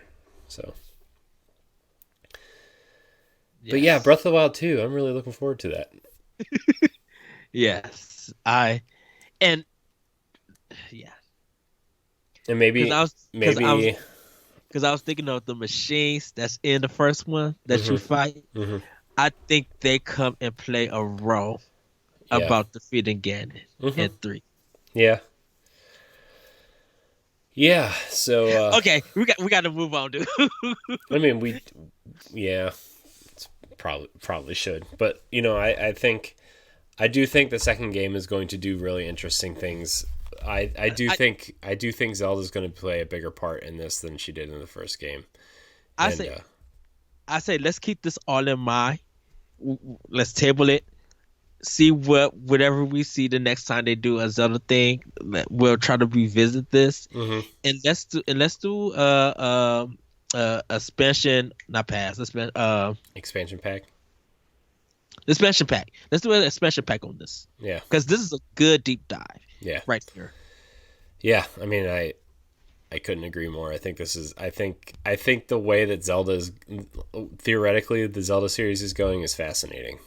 Yes. So, all right, our last question comes from the one and only Deshaun Malone. He says, yo, what's up, fellas? I wanted to know if y'all would ever try to do a panel at a show like PAX, and what y'all would do if you ever got to do one.